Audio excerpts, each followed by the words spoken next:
तो कार्बनिक यौगिक क्या हुए भाई,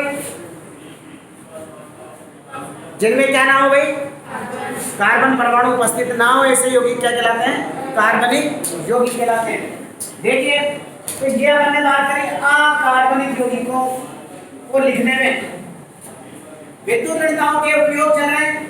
विद्युत ऋणता का तीसरा उपयोग है अकार्बनिक यौगिकों के सूत्र लिखने में, यानी कि ऐसे यौगिक जिनमें कार्बन परमाणु उपस्थित नहीं होता है, ऐसे यौगिकों के सूत्र लिखने में विद्युत ऋणता का उपयोग होता है। कैसे होता है, याद रखना, जिस परमाणु की विद्युत ऋणता का मान कम होता है उसे पहले लिखा जाता है, और जिस परमाणु की विद्युत ऋणता का मान अधिक होता है उसे क्या लिखा जाता है भाई, बाद में लिखा जाता है। जैसे ये देखिए Cl2O है, तो यहाँ Cl की विद्युत ऋणता कम है तो इसे पहले, और ऑक्सीजन की विद्युत ऋणता ज्यादा है तो इसको कहाँ लिखा गया है, बाद में लिखा गया है। इधर देखिए OF2 में याद है फ्लोरीन की विद्युत ऋणता आवर्त में सबसे ज्यादा है तो इसको बाद में लिखा गया है, और ऑक्सीजन की विद्युत ऋणता इससे कम है इसलिए इसे पहले लिखा गया है। इसी तरह से AlCl3 इसकी विद्युत ऋणता कम है और Cl की विद्युत ऋणता क्या है भाई, ज्यादा है। तो याद रखना अकार्बनिक यौगिकों के सूत्र लिखने में हम विद्युत ऋणता का उपयोग करते हैं। तो तीसरा लिखो, देखो अकार्बनिक यौगिकों में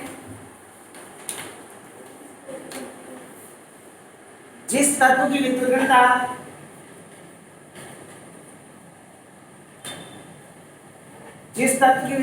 कम होती है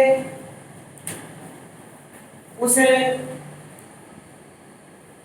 पहले लिखते हैं,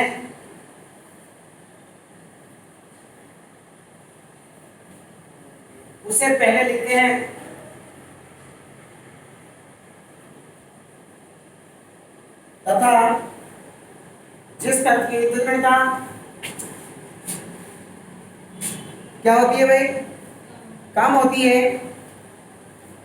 उसे बाद में लिखते हैं।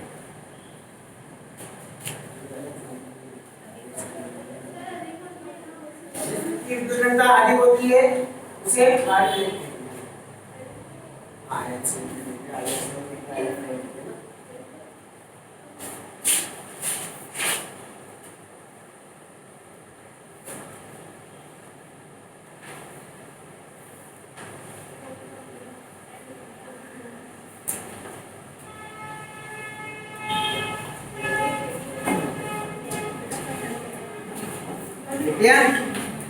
लेकिन सब में जिसकी विद्युत ऋणता कम है उसको पहले लिखा गया है, और जिसकी विद्युत ऋणता ज्यादा है उसको उदाहरण लिख लो। अब ये क्वेश्चन पूछा जाता है, देखो बोर्ड में देखो Cl2O में O बाद में, जबकि OF2 में O पहले लिखा जाता है। क्यों, क्लियर हो गई बात, क्योंकि Cl2O में Cl की विद्युत ऋणता कम है इसलिए Cl को पहले लिखा गया है, और OF2 में ऑक्सीजन की विद्युत ऋणता कम है इसलिए ऑक्सीजन को पहले लिखा गया है। ध्यान रखना इस बात को, क्वेश्चन पूछा जाता है।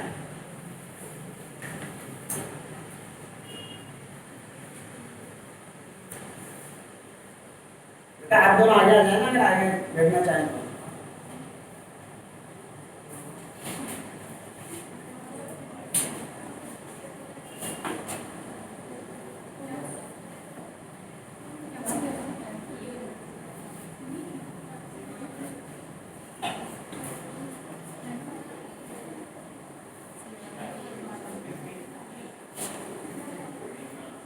क्या भाई, चौथा लिखो, यौगिकों के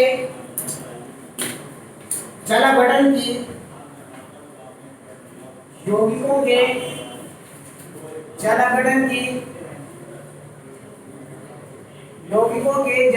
की प्रक्रिया को समझाने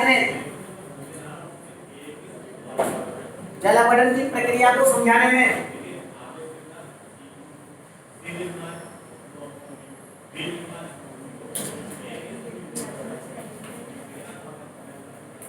जैसे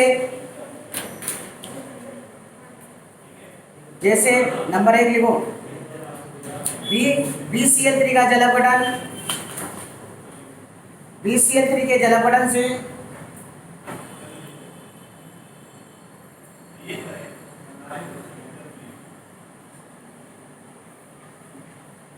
H3BO3, फिर HCl, H3BO3 और HCl, H3BO3 और HCl बनता है।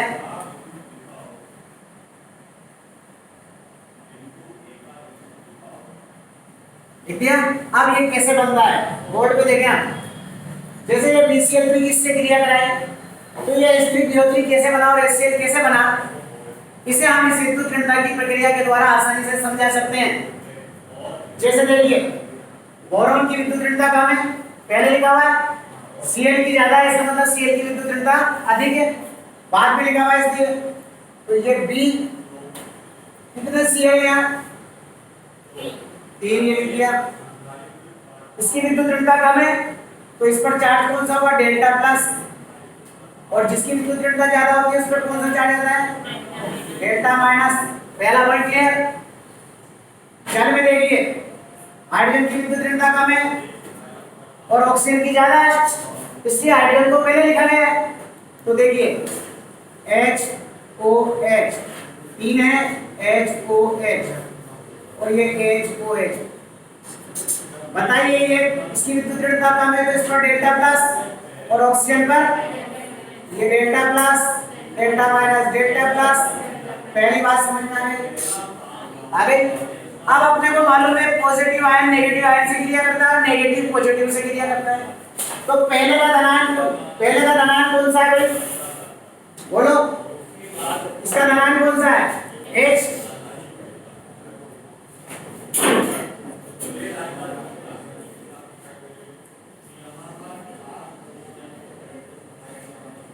देखिए इसका पॉजिटिव कौन सा है मुझे बोलो, और इसका नेगेटिव कौन सा है। तो देखो ये इससे क्लियर करेगा भाई, क्या बन जाएगा, कोई प्रॉब्लम। ये मैंने लिख दिया थ्राइस HCl लिख दिया।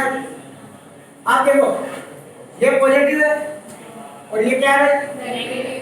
तो ये देखो H3B और 3 O है, O3 क्या बन गया भाई, H3BO3।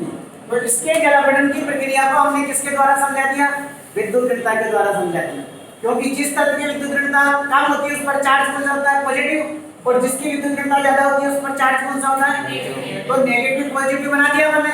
फिर पॉजिटिव की क्रिया नेगेटिव से और नेगेटिव की क्रिया पॉजिटिव से करा दी तो अपना क्या बन गया भाई, उत्पाद का निर्माण हो गया। चलिए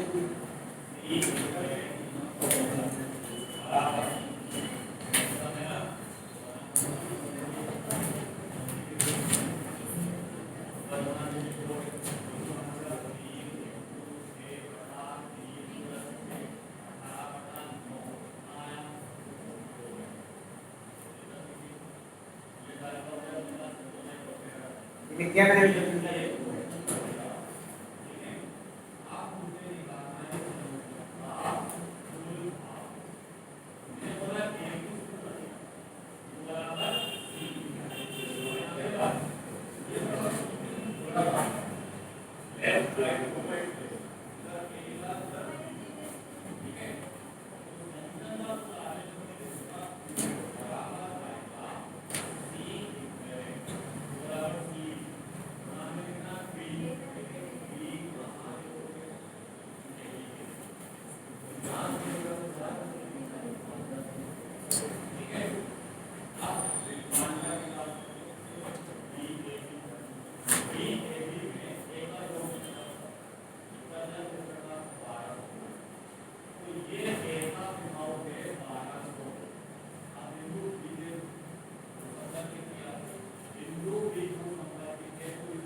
लिख दिया एग्जाम्पल।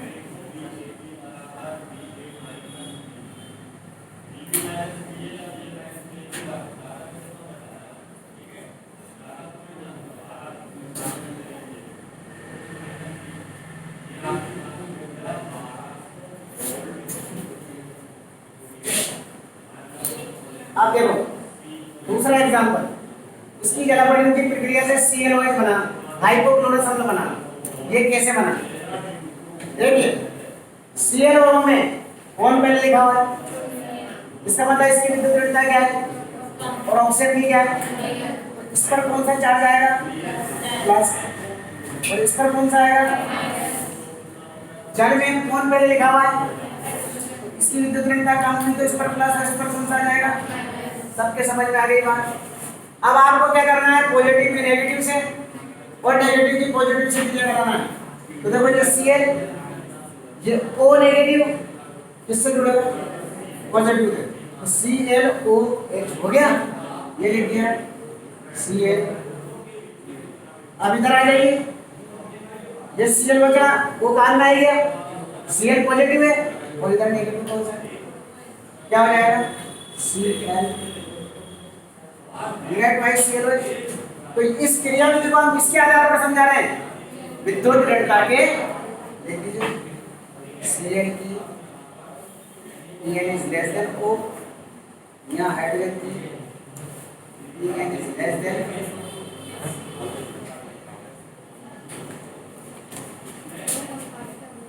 क्या नाम है इसका, हाइपोक्लोराइड।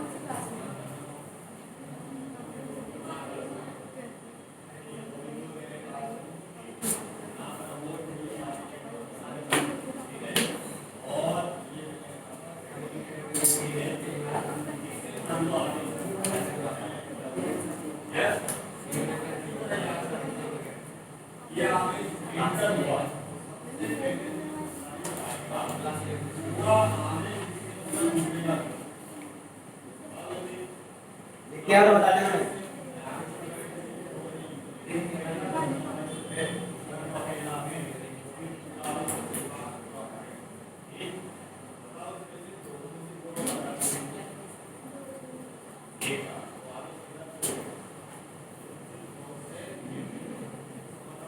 ये आपको बता देना।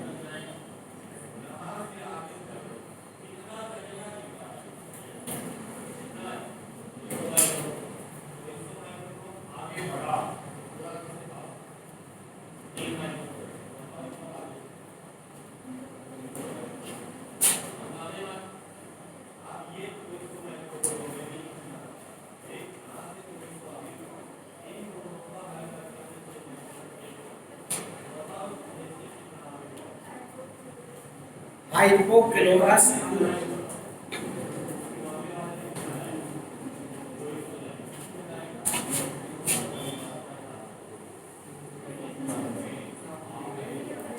इंडिया प्रश्न।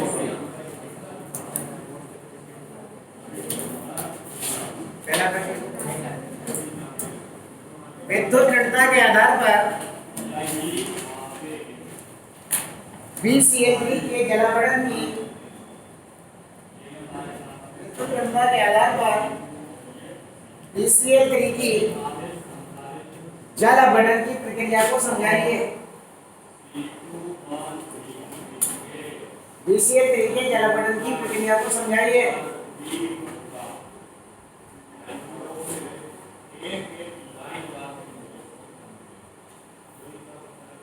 क्वेश्चन नंबर 2,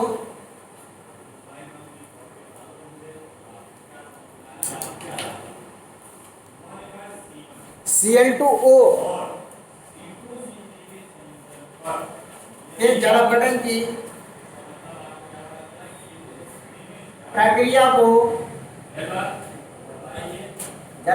प्रक्रिया को समझाइए।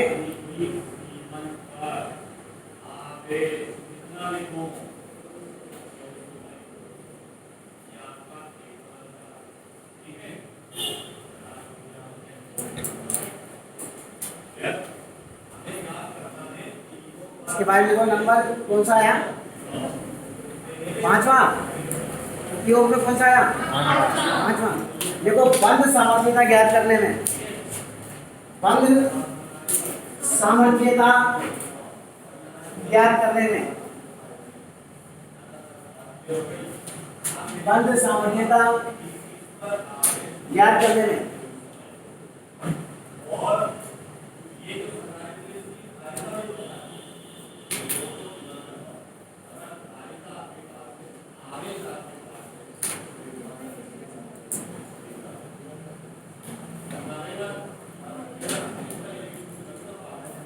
बंध सामर्थ्यता ज्ञात करते हैं। देखिए कौन सा बंध मजबूत होगा, जिनके मध्य आकर्षण अधिक होगा। आकर्षण अधिक होगा तो उसे तोड़ने के लिए अधिक ऊर्जा की आवश्यकता होगी। तो बंध मजबूत किनके मध्य होगा, जिन परमाणु की विद्युत ऋणता अधिक होगी, और जिन परमाणु की विद्युत ऋणता अधिक होगी तो उसकी साझे के बंधित इलेक्ट्रॉन इसको आकर्षित करने की प्रवृत्ति भी क्या होगी, अधिक होगी। जब आकर्षण अधिक होगा तो उसे तोड़ने के लिए अधिक ऊर्जा की, जैसे मैंने 4 यूनिट लिए देखो H F HCl HBr और HI, ये 4 यूनिट लिए। मैंने कहा बंध सामर्थ्यता इसमें सबसे प्रबल बंध किनके मध्य बन रहा है,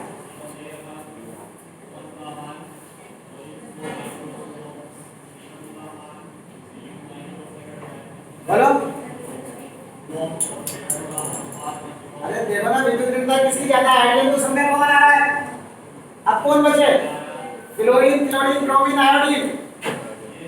ये क्लोरीन क्लोरीन ब्रोमीन और आवर्त सारणी में वर्ग संख्या 17 के तत्व हैं, और वर्ग संख्या 17 में सबसे ऊपर क्या आ रहा है, तो फ्लोरीन की विद्युत ऋणता सबसे ज्यादा नहीं है क्या।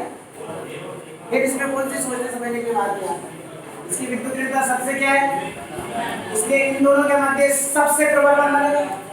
इसलिए इस बंध को तोड़ने के लिए सबसे अधिक ऊर्जा की, उसके बाद HCl, उसके बाद और सबसे दुर्बल बंध किसके मध्य बनेगा।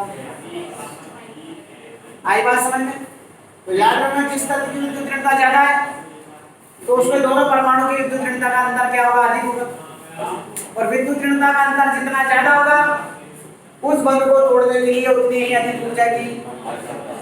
अब ये सोचना शुरू करो, भाई बैठे मत रहो इस तरह से कि जवाब ही नहीं निकल रहा आपने को। ये फ्लोरीन क्लोरीन ब्रोमीन आयोडीन वर्ग संख्या 17 के तत्व हैं, अपन ने लिख रखा है वर्ग संख्या 17 के तत्वों की विद्युत ऋणता सबसे अधिक होती है क्योंकि इनके आकार छोटे और प्रभावी नाभिक के आवेश का मान सबसे, और वर्ग में फ्लोरीन क्लोरीन ब्रोमीन आयोडीन है, वर्ग में सबसे ऊपर कौन बैठा हुआ है, तो ऊपर से नीचे आते हैं तो विद्युत ऋणता कम होती है, तो फ्लोरीन की विद्युत ऋणता सबसे ज्यादा होती है और आई की विद्युत ऋणता सबसे आगे। बात समझ लिखो, बंध सामर्थ्यता ज्ञात करना। लिखो दो परमाणु के मध्य, दो बंधित परमाणुओं के मध्य, दो बंधित परमाणुओं के मध्य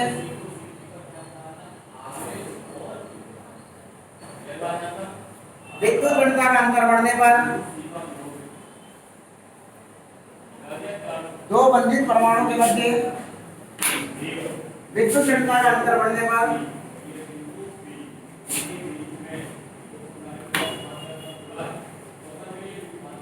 विद्युत ऋणता का अंतर बढ़ने पर बंध सामर्थ्यता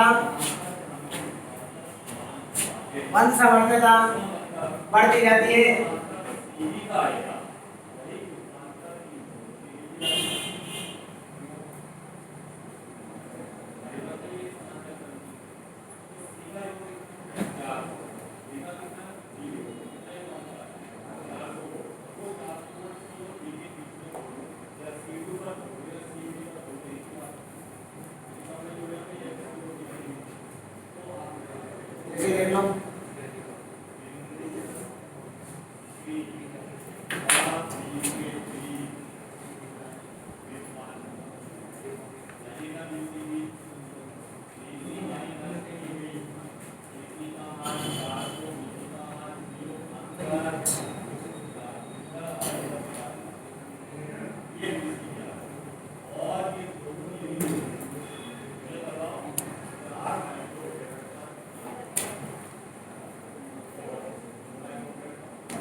लिखिए भाई।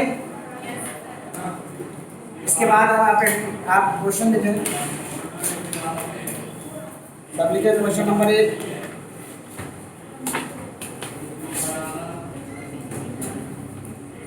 बोरॉन उपधातु होता है। बोरॉन उपधातु होता है क्यों?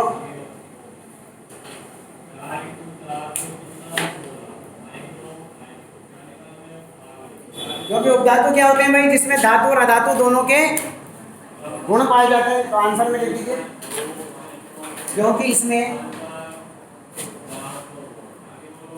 धातु और अधातु दोनों के गुण पाए जाते हैं।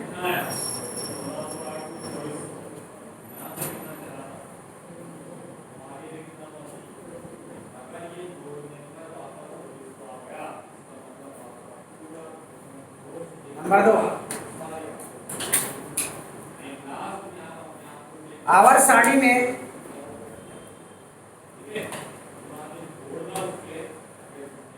इस तत्व का आकार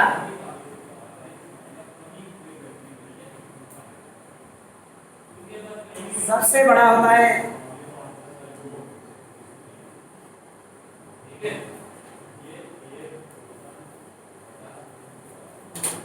देखिए भाई, हम बाएं से दाएं ओर चलते हैं तो आकार छोटे होते जाते हैं।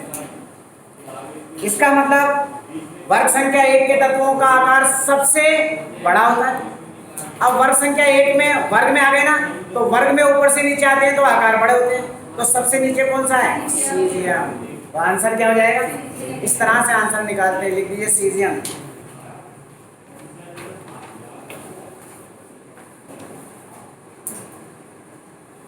आप देखो, सीजियम का आकार बड़ा है, तो इसका मतलब अगर मैं आपसे कह दूं आवर्त सारणी में सबसे कम आयनन वो किसका होगा?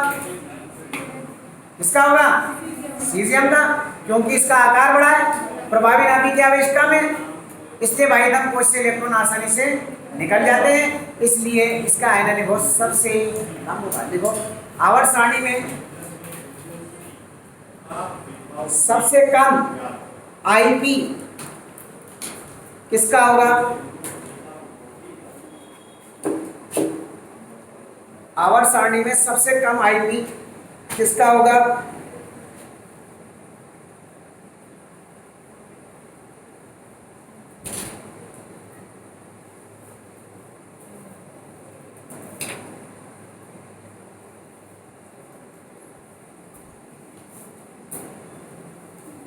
नेक्स्ट जो क्वेश्चन बताएगा वो एक टॉफी मुझे दिलाया, ठीक है ना? चलो देखा किसकी बुद्धि चलती है। नेक्स्ट देखो, एस ब्लॉक के तत्वों में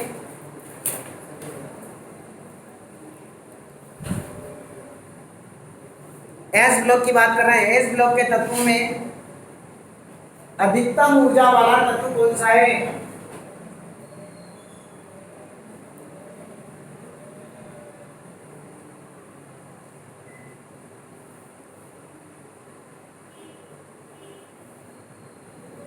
आवर्त सारणी में एस ब्लॉक के तत्वों के दो वर्ग हैं। क्षार धातु, क्षारीय मृदा धातु, hydrogen, lithium, sodium, potassium, rubidium, transient और रेडियोएक्टिव तत्व है। इसमें beryllium, magnesium, calcium, strontium, radon radioactive तत्व है। अब इन सारे तत्वों में मुझे ये बता दीजिए किस तत्व का आईपी सबसे अधिक होगा? अरे भैया, हाइड्रोजन का तो हो ही नहीं सकता। कैसे होगा हाइड्रोजन का? तो हाइड्रोजन का तो कैसे बात ही नहीं कर सकते अपन हाइड्रोजन की।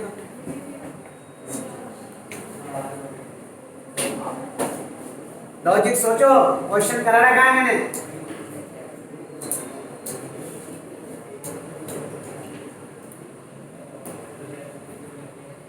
इनका तो एक का भी नहीं हो सकता, सोचो ही मत उनके बारे में। तो आगे देखो, ये नहीं बताया था कि कक्षकों का बेलन प्रभाव 1:2 2:2।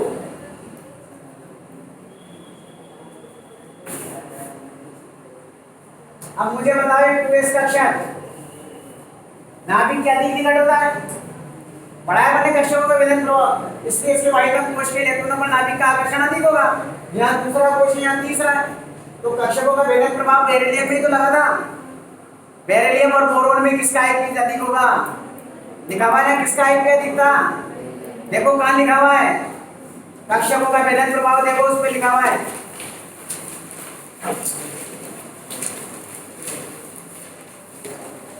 तो एस ब्लॉक में सबसे अधिक आईपी किसका होगा भाई? बेरिलियम का। लिखा गया एक ही कोश के उपकोश पी डी और एफ उपकोशों की अपेक्षा नाभिक के अधिक निकट होते हैं।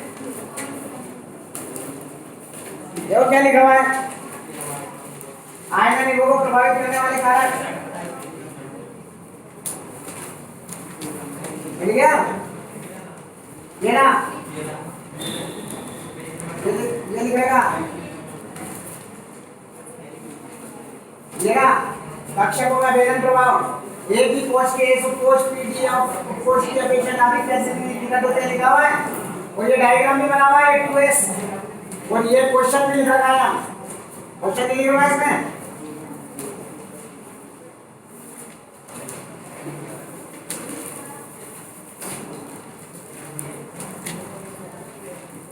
लिखा था क्वेश्चन, चलो मान लो नहीं भी लिखा, तो मैंने लिखा है।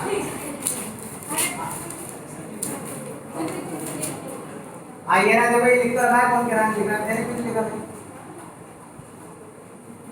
ये बेरिलियम और बोरोन, ये लिखा हुआ है सारे 2p।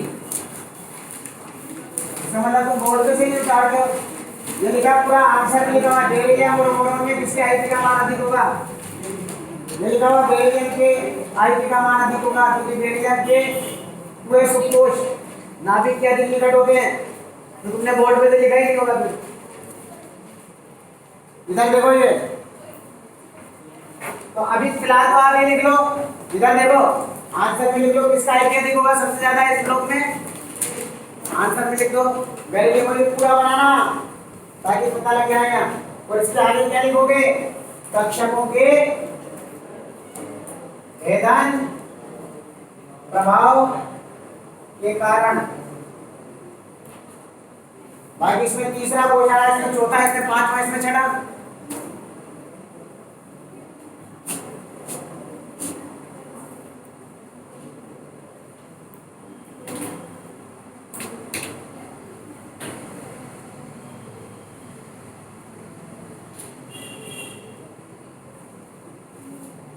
एक और क्वेश्चन लिखो इसी के नीचे, मैं लिखा ही देता हूँ यहाँ पर।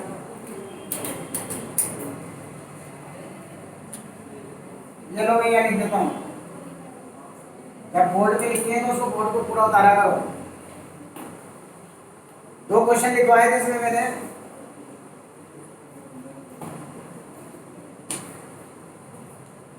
बोले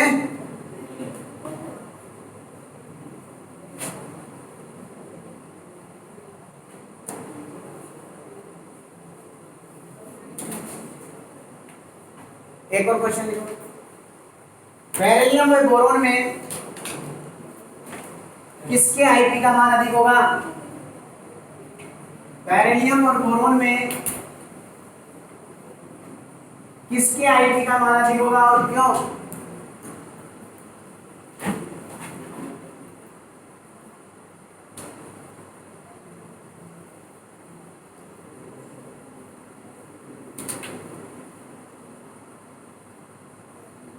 नेक्स्ट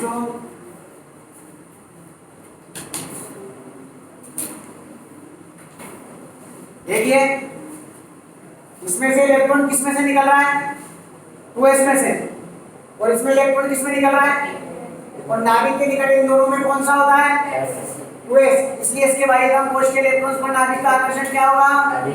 इसलिए इसके बाह्यतम कोश से इलेक्ट्रॉन को पृथक करने में, इसलिए इसका आईपी का मान इसकी अपेक्षा क्या होगा? तो पहले तो इसको लिख दीजिए, सबसे पहले इलेक्ट्रॉनिक विन्यास लिखते हैं।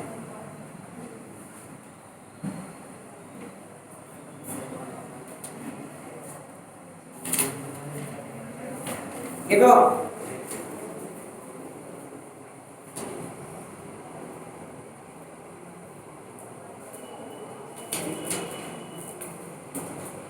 देखो बेरिलियम का आईपी अधिक होगा क्योंकि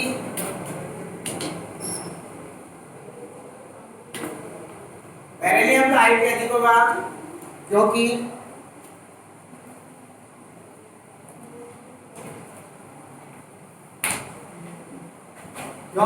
बेरिलियम के 2s कोश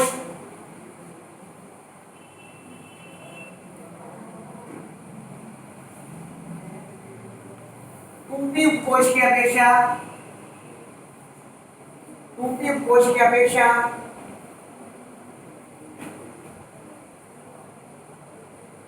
नाभिक के अधिक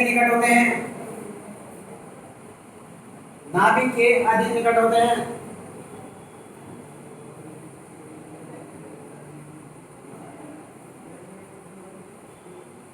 इसलिए इसके बाह्य तंतुकोश से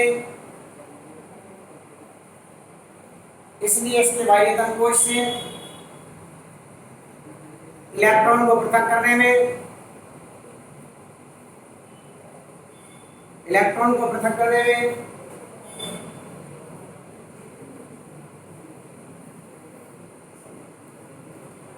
अपेक्षाकृत अधिक ऊर्जा की आवश्यकता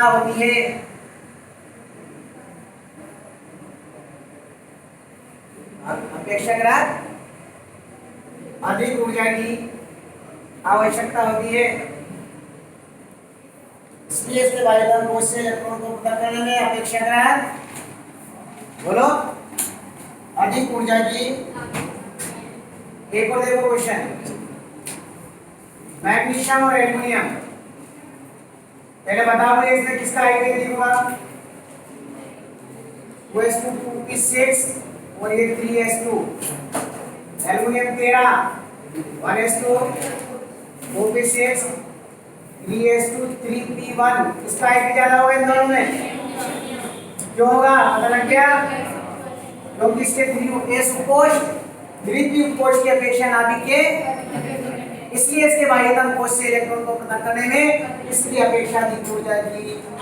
आगे समझ क्वेश्चन देखो, मैग्नीशियम और एल्युमिनियम में किसके आईपी का मान अधिक होगा?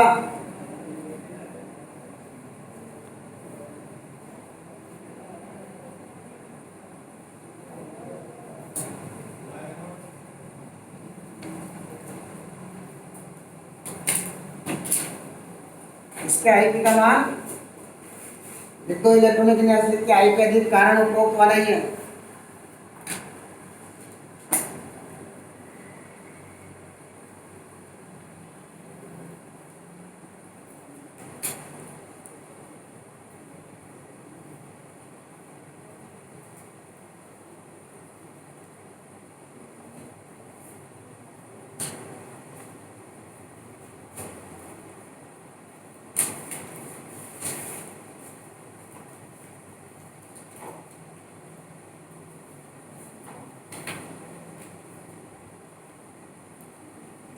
नेक्स्ट लिखो,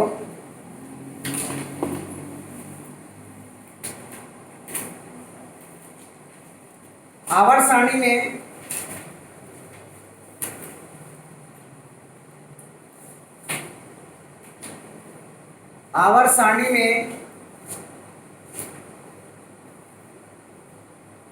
किस तत्व की इलेक्ट्रॉन बंधुता सबसे अधिक होती है? आवर्त सारणी में किस तत्व की इलेक्ट्रॉन बंधुता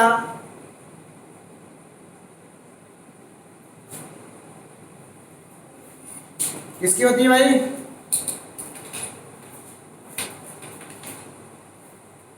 बेटा तुम लोग बिल्कुल ही नहीं पढ़ रहे हैं यार।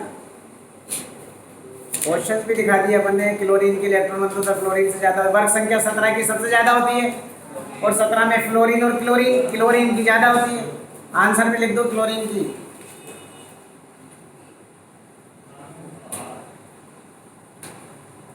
क्लोरीन की कारण लिखाई रखा है क्यों। नेक्स्ट लिखो, उत्कृष्ट गैसों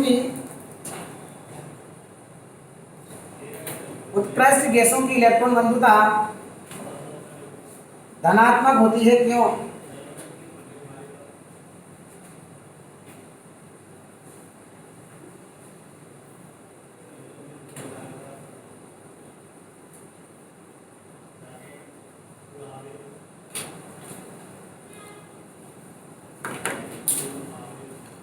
आंसर में लिख दीजिए क्योंकि इन गैसों का इलेक्ट्रॉनिक विन्यास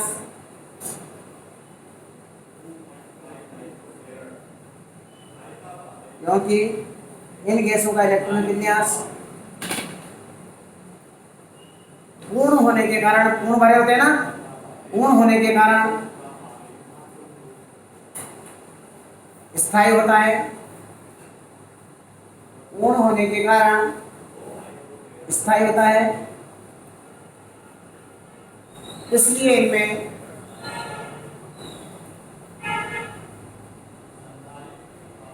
इलेक्ट्रॉन ग्रहण करने की प्रवृत्ति नहीं होती है।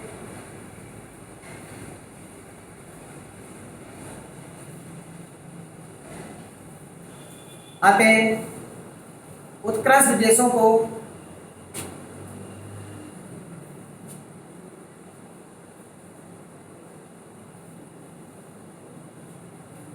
इलेक्ट्रॉन देकर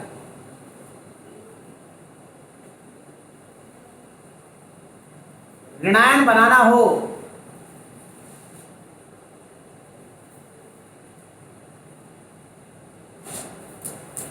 तो बाहर से ऊर्जा देनी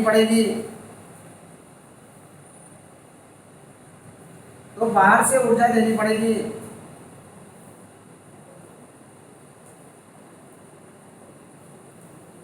इसलिए इनकी इलेक्ट्रॉन बंधुता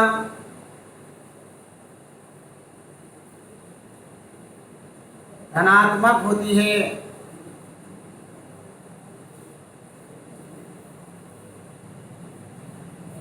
इलेक्ट्रॉन बंधुता क्या होती है भाई, धनात्मक होती है। देखो बेरिलियम और मैग्नीशियम की इलेक्ट्रॉन बंधुता धनात्मक होती है,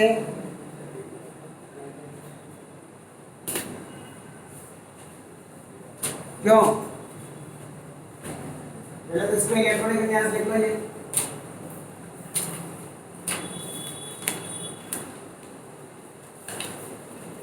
ये बेरिलियम और ये मैग्नीशियम,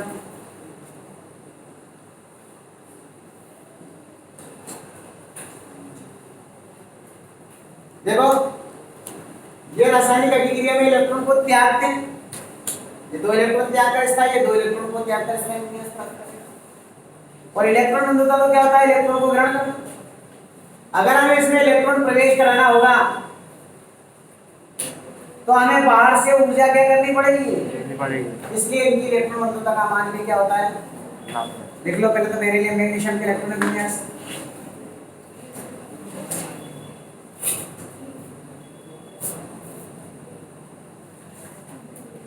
देखो एक्स कक्षा पूर्ण रूप से भरे हुए ना, दो इलेक्ट्रॉन होते हैं, दो के दो ही है, लिख दिया। देखो बेरिलियम और मैग्नीशियम के, देखो इसके नीचे बेरिलियम और मैग्नीशियम के एस कोश पूर्ण रूप से भरे हुए हैं,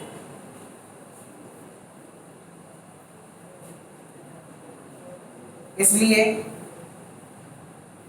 इनकी इलेक्ट्रॉन ग्रहण करने की प्रवृत्ति इसलिए इनकी इलेक्ट्रॉन ग्रहण करने की प्रवृत्ति नहीं होती है।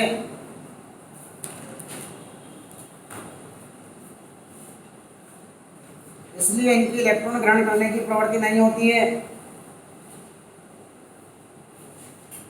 अतः पी उपकोष में अतिरिक्त इलेक्ट्रॉन जोड़ने के लिए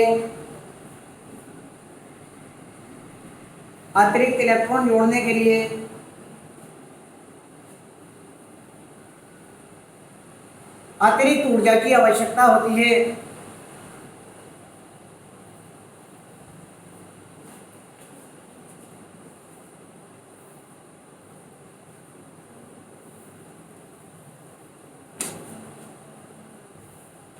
देखो ये 2s2 2p0 और ये 3s वो सॉरी 3p, ये होता है 2s तो 2p में तो इलेक्ट्रॉन है नहीं और 2s पूर्ण रूप से भरा हुआ है, इसमें भी 3p में नहीं है। अगर हमें इस p उपकोष में इलेक्ट्रॉन जोड़ना हो तो हमें बाहर से क्या करनी पड़ेगी, इसलिए इसकी इलेक्ट्रॉन बंधुता का मान क्या होगा भाई, धनात्मक होगा। ठीक है बेटा,